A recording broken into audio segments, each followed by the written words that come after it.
era ACV hemorrágico y ACV isquémico, ¿no? Pero pues realmente, pues es un tema súper extenso.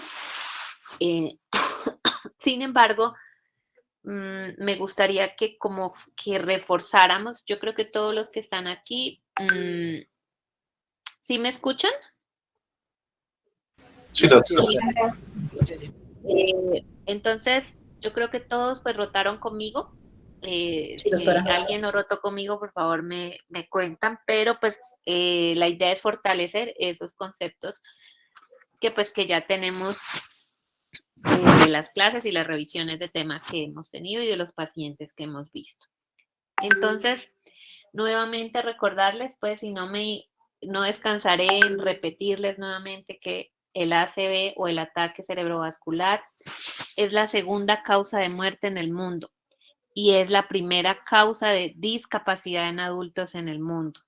Recordemos que también es la segunda causa, pero ahora con el COVID es la tercera causa de muerte en Colombia, que cada hora una persona en Colombia sufre una ACV, cada 2 segundos una persona en el mundo sufre una ACV y pues una de cada 4 personas va a presentar una ACV en su vida. Entonces, miren, en el 2021, el 55% de los 181 pacientes que ingresaron al hospital fueron ACV isquémicos y el 20% ACV hemorrágicos y el resto ATIS y hemorragia subaracnoidea. Y miren que de 181 pacientes solo trombolizamos el 5%. Y tal vez una de las cosas por las que no se manejan es porque... Doctora, Dígame. qué pena, ¿está en la primera diapositiva o ya pasó porque se quedó en la primera? Ya pasé hace rato, entonces no dicen nada, a ver. Ahí, Ahí ya está pasando. pero ¿está completa o está chiquitica? Está pequeña, no está ampliada. ¿Qué será? A mí sí la verdad me atropella todo esto. A ver, está ahí el circulito. Sí, está en la diapo número 3. ¿Ahí pasó? No. Bueno, minimicémosla, hagámosla así Dale, pequeñita. dale, doc, en el que está al lado de compartirla completa, a su lado izquierdo. Ese icono. Ajá. Ahí ya. Ya. Ahí sí. Ahí sí pasó. Sí, doctora. Bueno, disculpen que me atropella esto. Bueno, entonces, miren, entonces, de 181 pacientes que tuvimos en el 2021, pues básicamente se trombolizó el 5%, que creo que fueron como 10 trombolisis, una cosa así. Y en realidad, pues esto es muy grave porque ustedes han visto los pacientes con las secuelas con las que ellos quedan. Y una de las cosas que pensamos que por qué ocurre esto, pues primero porque los pacientes llegan fuera de la ventana terapéutica, porque desconocen que deben llegar al hospital en las ventanas de tratamiento. Y la otra es que el equipo de los hospitales tampoco está preparado ni entrenado, entonces no detectan ni actúan con rapidez. Entonces, ¿qué es importante cuando nosotros estamos con un paciente que tiene una focalidad neurológica o una manifestación neurológica? Recordemos que tenemos que agarrarnos mucho de la clínica porque no siempre vamos a estar en sitios ni vamos a poder mandarles escopetazos a los pacientes y hacerles de todos los exámenes para poder diagnosticar un paciente. Entonces, primero lo que tenemos es la anamnesis, sus antecedentes patológicos, farmacológicos, pero en el ACV es muy importante cómo iniciaron los síntomas, ¿no? Acuérdense que esa es una de las primeras preguntas que hacemos, la ventana terapéutica, la hora cero. Y esto también es importante recordar, como yo siempre les he dicho, esto es una patología, una manifestación clínica que se demora, es ya, segundos, ¿sí? Minutos. Si ya es un cuadro que viene progresando de meses, de años, de décadas, pues yo ya no pensaría que esto es una ACV. puede uno pensar que es un tumor u otro tipo de focalidad neurológica o de patología estructural que cause esto. Entonces, siempre es importante tener eso en mente. El examen físico, pues obviamente que es súper fundamental. Yo me siento muy contenta y los felicito porque a todos les fue muy bien en examen físico y eso era uno de los objetivos, o yo pienso que es el mayor objetivo que nosotros teníamos en esa rotación porque, como siempre les digo, uno puede googlear la información, pero aprender a examinar. Si tú no tienes el paciente, no lo vas a hacer. Entonces, en eso siento que están muy bien, que están muy fuertes y recordarles pues el tema de la escala de fuerza muscular. 0, no hay contracción. 1, vamos a tener contracción. 2, desplazamiento articular sobre el plano, desplazamiento articular sobre la gravedad, movimiento sobre contrarresistencia, y la 5, que pues es el fuerza normal. Entonces, mi recomendación siempre va a ser escriban en su historia clínica la parte neurológica, las pupilas, como lo vean, punten la fuerza que encuentren. Es bien importante porque a veces hay patologías como el ACV, que si usted lo tromboliza tiene que ver mejoría y la única manera de comparar es con ese examen físico inicial que usted hizo. Esta escala es la que más me encanta a mí, que es BIFAS, que es, digamos, una escala prehospitalaria y realmente lo que nos ayuda es a determinar la detección de esos síntomas, ¿no? Tempranos, por la población, por esta personita que hace el triaje. Y me gusta BIFAS porque adiciona fosa posterior. Como vamos a ir viendo, les voy a ir contando como los síntomas de cada territorio vascular y vamos a ver que territorio posterior siempre se manifiesta con vértigo, con alteración de pares craneales y alteraciones visuales. Y si a usted le llega un paciente así, usted nunca piensa que es una ACV y lo dejamos pasar y eso pasa mucho en el servicio de urgencias. Entonces, BIFAS nos hace pensar en eso, en esa sensación de movimiento, en ese vértigo, en esa alteración visual, cara torcida, debilidad, trastorno de del lenguaje y cefalea. Y CORRE, que es una iniciativa del doctor Luis Fernando Roa, y creo que es uno de los acrónimos que manejamos en el país y que nos representa, porque es muy fácil, ¿no? Hay otros que son camaleón. Cada país, si ustedes buscan en las páginas, tiene como un acrónimo, ¿no? Entonces, CORRE es súper fácil. CORRE si tienes cara torcida, CORRE si tienes alteración de la visión, CORRE si tienes debilidad de un brazo o pierna rápidamente, CORRE si estás hablando raro, corre a una emergencia, pero de tercer y cuarto nivel. Recuerden lo que siempre les he dicho, ¿de qué me sirve que el paciente salga de su casa, lo lleve al médico muy juicioso en una ventana terapéutica de 2 horas, pero nos llega la rosa? Y el médico de la rosa no sabe evaluar una ACV y se pone a tomar de parcial de orina, hemoglobina y lo deja ya hospitalizado y ya cuando nos lo remiten al hospital ya han pasado 8, 9, 10 horas o a veces al otro día. Entonces, súper importante eso. ¿Qué es importante también en neurología? Nosotros siempre, de acuerdo al examen físico, tratamos de evaluar en qué parte está la lesión. Si esto es una lesión del sistema nervioso central o es una lesión del sistema nervioso periférico. Recuerden que cada área del cerebro tiene una función y esa función se traduce en una manifestación clínica. Yo pienso, ay, ¿será que hay una lesión en cerebelo? ¿Será que es una alteración del nervio? ¿Será que es una alteración de cordones posteriores de la médula? Si yo tengo trastornos urinarios, paraparesia, arreflexia, ¿será que la lesión está en la médula espinal?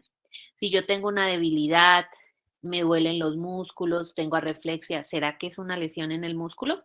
Entonces siempre nosotros nos hacemos ese tipo de preguntas cuando examinamos y cuando aproximamos nos aproximamos al diagnóstico de un paciente.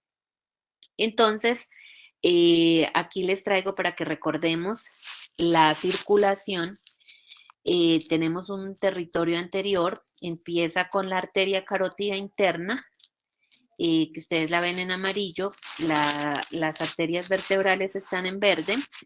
De la arteria carótida interna a cada lado va a salir una arteria cerebral media y de esta la arteria cerebral anterior. Entonces, como ustedes pueden ver, sube ya la arteria carótida interna, de lila está la arteria carótida cerebral media, la arteria cerebral anterior, miren cómo rodea la estructura del tallo cerebral y del quiasma óptico que se ve allí. A ver, ¿será que este tiene algún puntero? Bueno. ¿Miran el punterito del computador? ¿O no? Chicos. Se ve bueno. En total, bueno, ahí está la arteria cerebral anterior. Tenemos también la arteria comunicante posterior, la coroidea anterior. Entonces volvemos otra vez a cómo emerge la arteria carótida interna, la arteria comunicante posterior en azul. En lila está la arteria coroidea anterior. Y ya cuando las arterias vertebrales se unen, forman la arteria basilar, en verde, luego en lila la arteria basilar y luego en gris vemos la arteria cerebral posterior. Y luego vamos a tener una estructura que es el polígono de Willis, que está formada por la arteria basilar, por la arteria cerebral posterior, por la arteria comunicante posterior,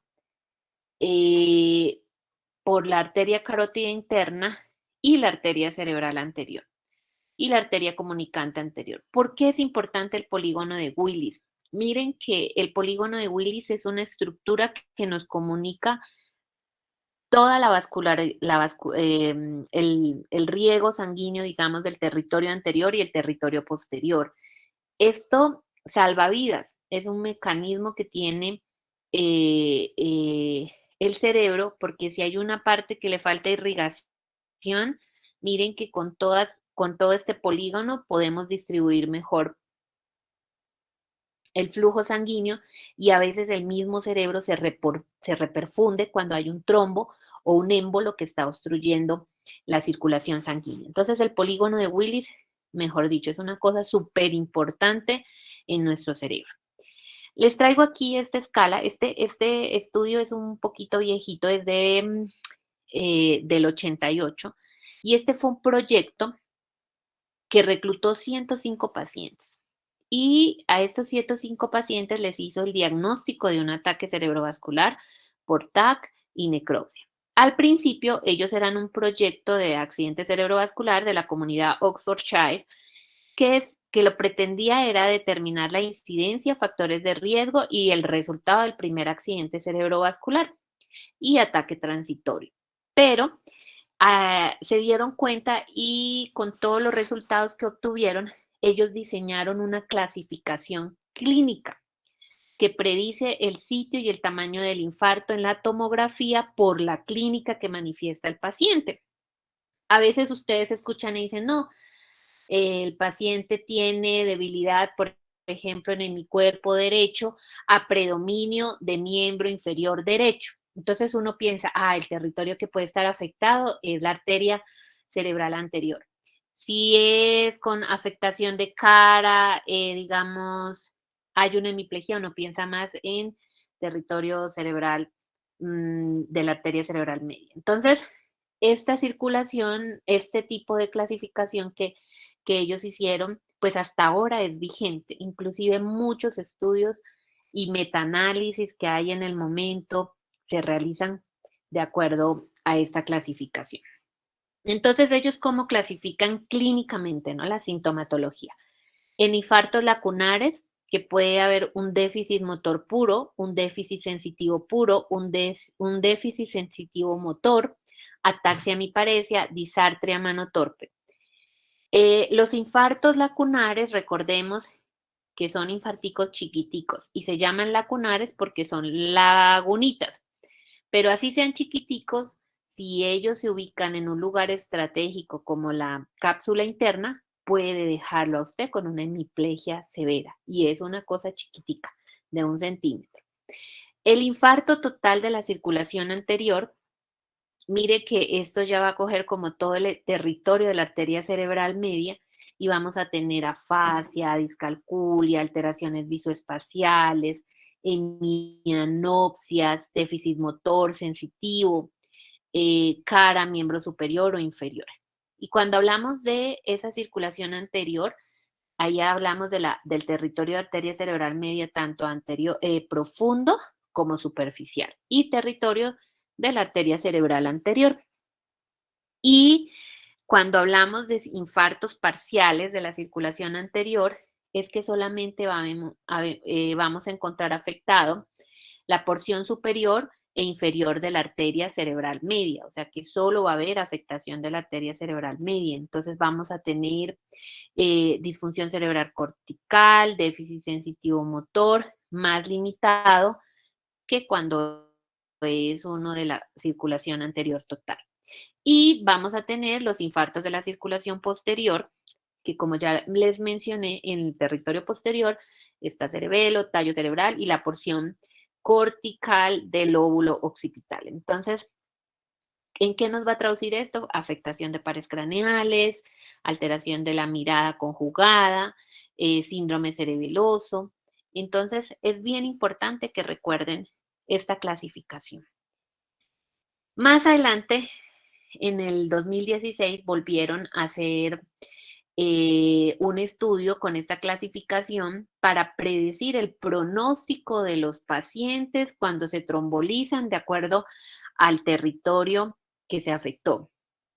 Y en conclusión, ellos determinaron que los pacientes que tienen una afectación completa del territorio anterior, que se trombolizan, tienen una mayor tasa de mortalidad y peor resultado clínico a los 3 meses con aquellos infartos de territorio anterior, pero que son parciales. Entonces, miren que esta clasificación, así esté viejita, sí nos ayuda muchísimo a predecir la seguridad y la eficacia. Entonces, miren aquí los territorios cuando uno mira en la tomografía, territorio de la arteria cerebral anterior, esos son bien raros, pero cuando ocurren, si ustedes los miran en la tomografía, esa hipodensidad cerquita allí a línea media, nunca se les va a olvidar en la vida. Miren la lesión de territorio de arteria cerebral y el territorio de arteria cerebral posterior. Entonces, vamos a ver ahora la clínica de cada territorio de cada arteria. Entonces, la arteria cerebral anterior, como ustedes pueden ver, la lesión va a ser contralateral. Si mi infarto es derecho, mi lesión clínica va a ser izquierda. Ya sea vamos a tener una hemiparesia o una hemihipoestesia de predominio crural. O sea, ¿qué quiere decir esto? Que la afectación va a ser mayor en miembro inferior que en miembro superior. Y eso clínicamente, aún antes de tomar el TAC, eso ya me hace pensar que puede ser la arteria cerebral anterior. Cuando la lesión es bilateral, vamos a tener una marcha práxica, abulia o mutismo y incontinencia urinaria. Entonces, miren aquí las lesiones, estas son unas resonancias que ustedes ven cómo se ve la lesión del territorio anterior y como miramos en la angiografía que no se ve o se ve como un vacío donde debe estar el territorio de la arteria cerebral anterior. Allí con las flechitas lo pueden mirar. Entonces recordemos cuál es el territorio de arteria cerebral anterior. ¿Qué pasa con la arteria cerebral media? Los infartos de arteria cerebral media son los más comunes. Entonces, más del 2/3 de los infartos cerebrales. El 50% ocurren en la división superior, el 14% en la división inferior y el 33% en territorio profundo y el 10% en ambos territorios de la arteria. Entonces, miren aquí cuál es el territorio de la arteria cerebral media. Ellos esta arteria es la que más, o sea, cubre, como ustedes ven, casi todo el cerebro. Y la parte superficial va con la parte frontal, temporal, parietal, occipital, la ínsula, ganglios de la base y raramente el tálamo. Entonces, como ustedes ven en la angiografía que tienen a la izquierda, van a ver que ella tiene unas porciones, M1, M2, M3, M4, y casi tiene todo abarca casi todo el parénquima cerebral. Recordemos que una de las indicaciones para trombectomía es que encontremos un trombo en la carótida y que además el trombo lo miremos en el territorio M1 y M2. Si ya el trombo está en M4, no hay indicación para hacer trombectomía. Entonces, miren pues que espero que vamos allí como que uniendo los conceptos.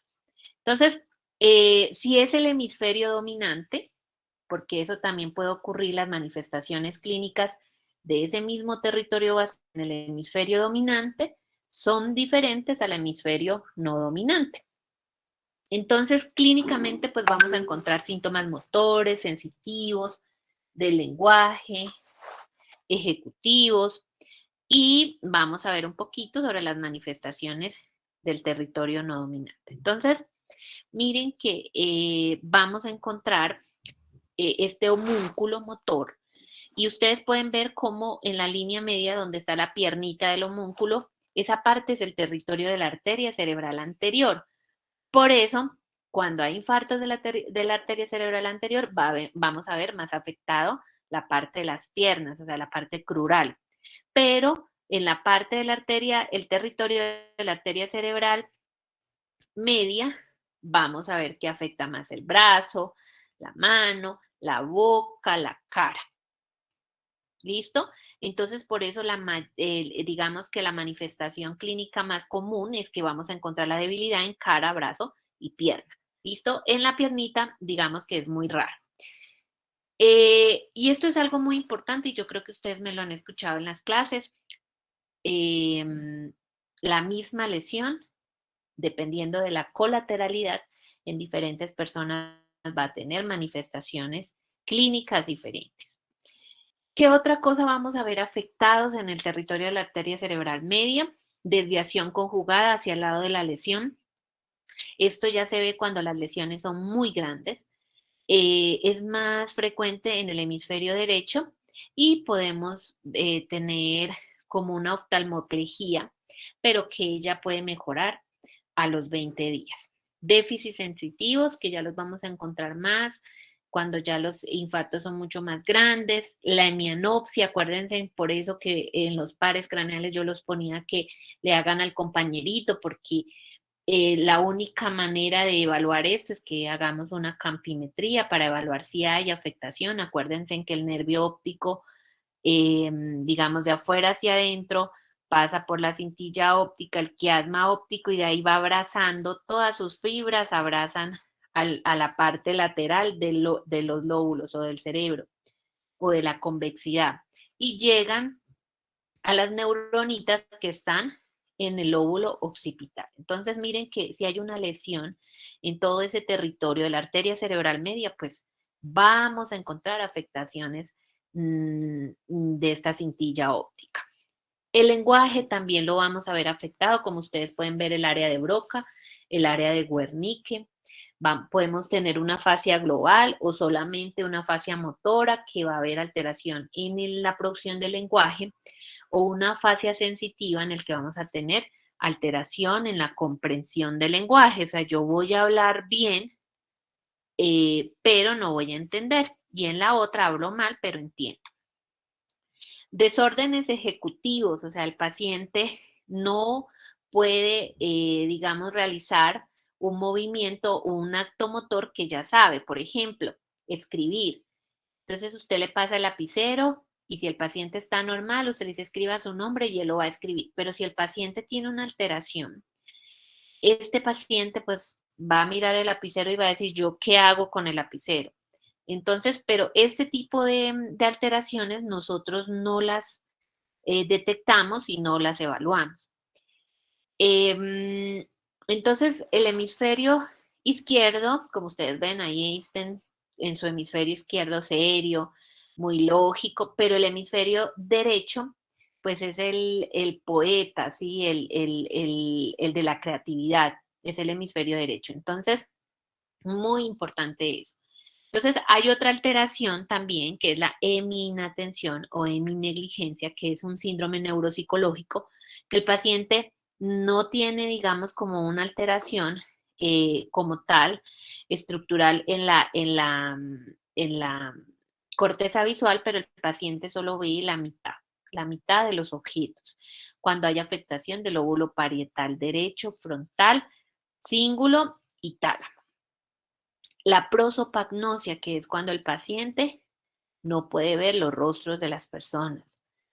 Eso es muy importante. Entonces, miren, ya vimos territorio anterior, territorio de arteria cerebral anterior, territorio de arteria cerebral media y vamos a ver territorio posterior. Entonces, aquí recordemos, miren, ahí están las 3 estructuras de territorio posterior, que es tallo cerebral, cerebelo y la corteza motora primaria visual. Entonces, si tenemos alteración en la corteza motora visual, vamos a tener alteraciones visuales.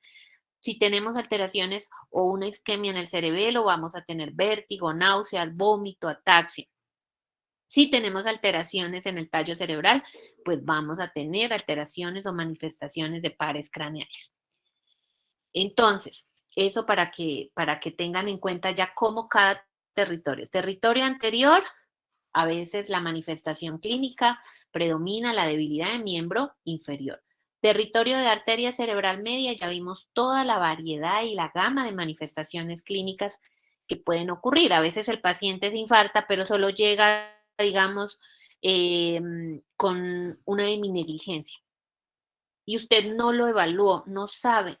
Usted dice, ah, no, señor, usted está ansioso o no sé qué, y lo manda para la casa. Entonces, sí es importante, miren, que hay que a veces ser muy juiciosos y si no sabemos qué es lo que estamos buscando, pues no lo vamos a encontrar. Y como les decía, los lacunares son esos infarticos chiquiticos como lagunas, y estos son los síndromes, hemiparesia pura, síndrome sensitivo puro, síndrome sensitivo motor, hemiparesia ataxia, disartria mano torpe. Esta diapositiva es muy chévere porque miren cada territorio, cada arteria tiene, y eso es lo chévere de vascular porque miren que es como una topografía, se me tapa aquí este conductico y la manifestación en mi neuroimagen va a ser tal. Entonces, eso es importante. Bueno, y para terminar, quiero que no se olviden de correr, ¿no? Siempre, siempre, cuando estemos ya ejerciendo, estemos en el internado, recordemos siempre porque educar a nuestros pacientes en tomarse la droguita de la presión, bajar de peso, cuidarse cuando tenemos un diagnóstico de diabetes, todo eso va a hacer que este paciente tenga menos probabilidades de infartar. Y además de que si llega a presentar un síntoma de estos, el paciente los detecte y vaya a tiempo a donde tiene que ir. ¿Listo? Si tienen alguna pregunta.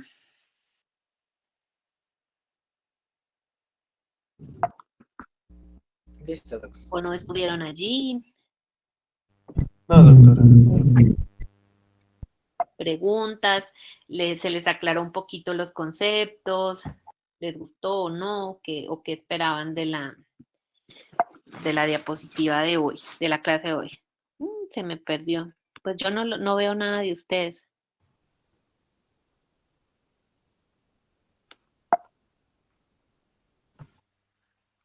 No, y en cuanto a los infartos de la arteria cerebral media, la ramificación que tiene esta, ¿cuál es más usual o más común? ¿El de arteria cerebral media izquierda o derecho?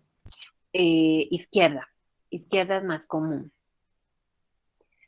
Y como miramos, o sea, el territorio, acuérdense que la arteria cerebral media tiene 2 territorios, un territorio superficial y profundo.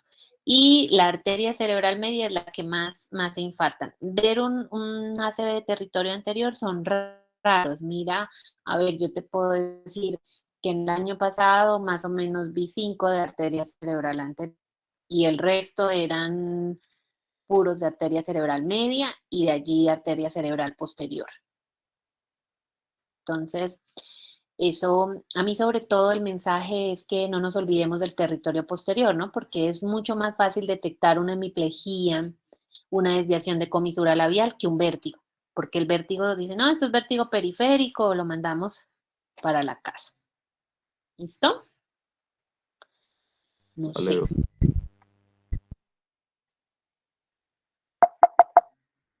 Bueno, ¿alguna otra pregunta? ¿Alguna sugerencia que tengan para las clases? Porque aquí creo que están todos los de la rotación, ¿cierto? Sí, doctor. Sí, sí. Bueno, yo veo, mi pantalla está negra, yo no sé por qué, pero no sé. ¿Tienen algo que comentar? Y si no, pues espero que hayan con esta charla, pues como que interiorizado más el código ACV, más el ACV isquémico. Y pues el hemorrágico no lo tocamos porque son temas muy extensos como para hablarlo solo en una clase.